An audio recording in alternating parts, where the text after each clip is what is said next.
Lately, I've been making segmented blanks, and I've had a number of people contact me and ask if I could show the jigs that I'm using for making those blanks and explain how they work. So that's what we're going to do in today's video. This is probably the most important jig of all when it comes to making segmented blanks, because before you make a blank, you want to make sure your stock is perfectly square. If it's not, your dimensions just aren't going to work out and your blank is not going to look right when it's finished. The first step in making this jig is to make a runner that will fit into the T-slot of your table saw. Using a couple of screws, I attached it to the bottom of a piece of stock. The very first one of these I built was made out of MDF, but I literally wore it out. So this time I used a piece of 3/4 inch oak veneer plywood. Once I attached the runner, I simply started the table saw and I ran the jig through the blade on both sides of the blade to ensure that I would have a zero clearance and could cut using either side of my table saw.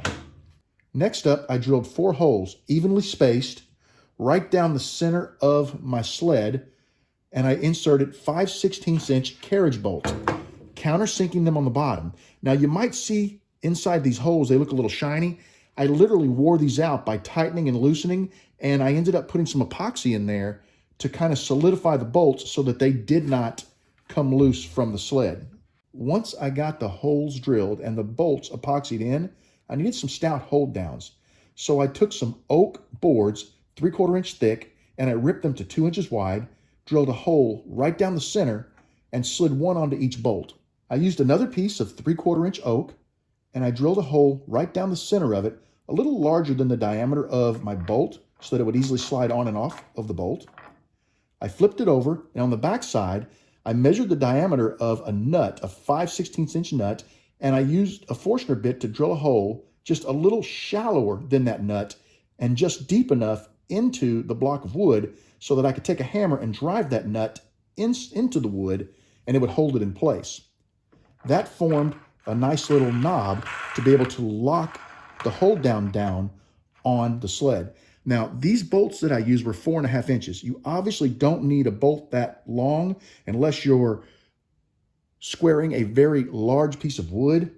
I normally square 3/4 inch pieces of wood for blank. Maybe they're a little larger than that sometimes, so I probably could have got away with maybe a 3-inch bolt.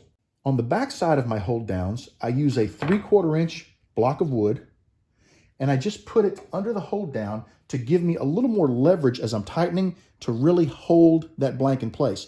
Also, if you don't have a hold down back here and you're locking wood down, say this is the side going through the blade, and I'm locking it at an angle, if it's a smaller piece of wood, I stand the risk of locking the wood down and maybe tipping it up on edge. But by having a counter block back here, it lets me lock flat on the piece of wood and hold it extremely tight in the sled. To square wood, I try to get at least 2 hold downs on every piece if possible. I let the piece I want to square hang over the edge of the blank. Since this blank is zero clearance to the blade, it only has to hang over just a fingernail. So you want to be able to feel it with your finger. You're going to tighten down the nuts. And that piece of wood is held snugly in place and it's not going to go anywhere. I've raised the blade of my table saw to where it's just above the height of the blank that I'll be squaring. I typically use the sled by grabbing it on the opposite side of the bolt from the blade. So if I were going to use it on the left side of the table saw, I would run it through the blade by holding it with my left hand on the opposite side of the bolt from the blade. What this does is ensures the safety of your hand because you are probably 6 inches away from the blade. So the chances of it getting into the blade, if there were a kickback or any other event, are very slim. This is a very safe jig to use. Let's start the saw and begin the squaring process.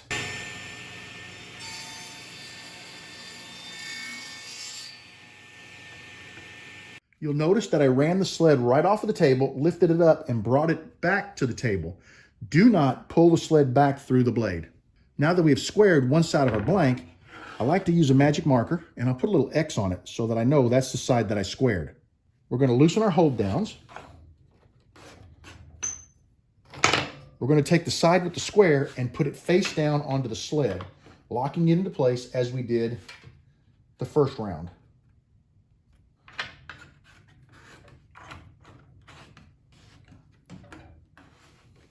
Now let's run side 2 through the blade.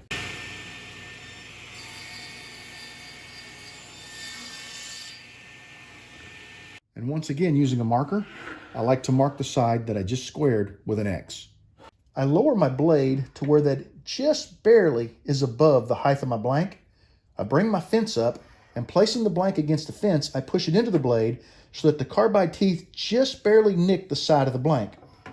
Be sure to check 2 sides of your blank and use the smaller width as the width you cut to square your blank. Taking a look at our blank, we have an X on this side and an X on this side, so we know that these 2 sides are perfectly square. You want to place the blank so that one X is against the table and one is against the fence. Using a couple of push sticks to protect your hands, we're going to run the blank through the blade.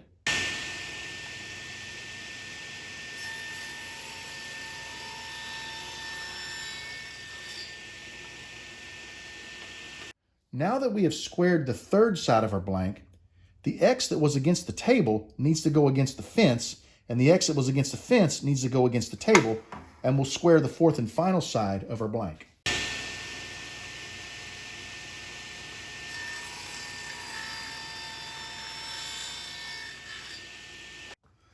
And with that final cut, we have a perfectly square blank for segmenting. I started this sled by making a runner that fit into the T-slot of my bandsaw. I took a 3/4 inch oak board and squared one edge on my table saw, then attached it with screws to the sled. The real trick is attaching this board squared to the blade. So before I attach the board, I put the sled into the T-slot, ran it into the blade about 1.5 inches so that I had a nice registration mark. Then I used a rafter square and I squared this piece of wood against the cut that I just made in my sled. Once I had my fence square and attached to my sled, I went ahead and ran the sled and the fence into the blade deep enough to allow the blade to clear the back side of the fence.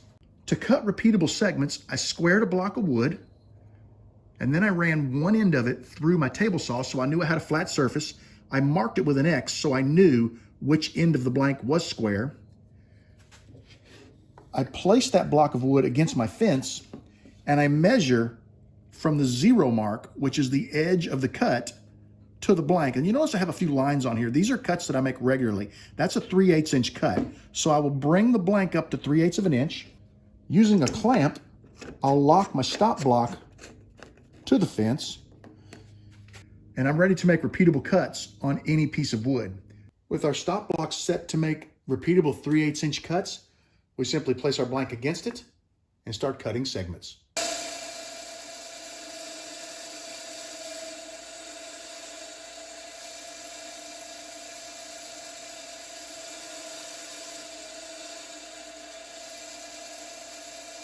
And now we have 2 perfect 3/8 inch segments. This sled was designed to take a square blank and cut it into 2 isosceles triangles. Designed to run against a fence, so it does not have a runner. You could very easily add one, but I didn't feel it was necessary for this application. Built using a piece of 3/4 inch oak veneered plywood. I started by squaring both sides of the sled. I took another piece of wood, also squaring both sides. I set my table saw blade to 45 degrees, ran that piece of wood through the blade, creating 2 halves that had a 45-degree angle on them. Flipping one of them upside down, I was able to form this little channel that a blank can lay in. Since this sled was designed to run against a fence, I needed a backstop that was thick enough to hold the 2 pieces of oak veneer plywood together. So I squared a piece of maple, and using a rafter square, I made sure that it was perfectly perpendicular to my sled, and I used this as my hold to run the blanks through the blade. This block over here is simply a hold down, because when there's a blank in the channel, a small piece of wood can sometimes bounce. So by having a hold down here, I can keep the wood from bouncing as I run it through the blade. Let's watch this sled in action.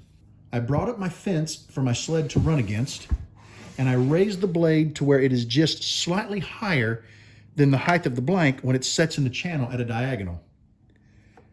This part does not matter, but it makes me feel better. I take the two sides of my blank with the X's on them and I place them down in the channel. Since the blank is perfectly squared, that really doesn't matter. Using my hold down, I'll place that on top of the blank, put a hand on it, and I'll push from this side of the sled and we'll run our blank through the blade.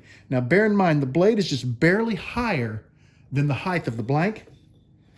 My hand is here, and you can see there's kind of a channel there where the blade has hit it. I lay that on the blank, so the blade is going to come through back here. My hand is away from the blade, and I'm pushing from the left side, so I don't have at any time my fingers close to the blade. Let's run this blank through and create two isosceles triangles.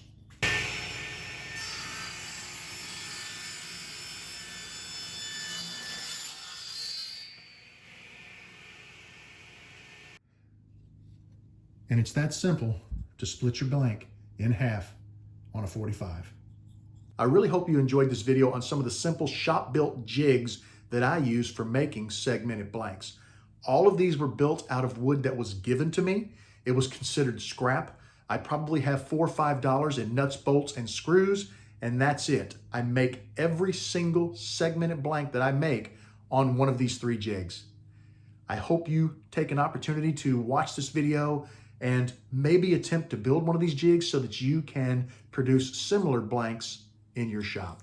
I'd like to thank you for joining me today. I want you to know that you are always welcome in my shop. Come back and see me again real soon, and have a great evening.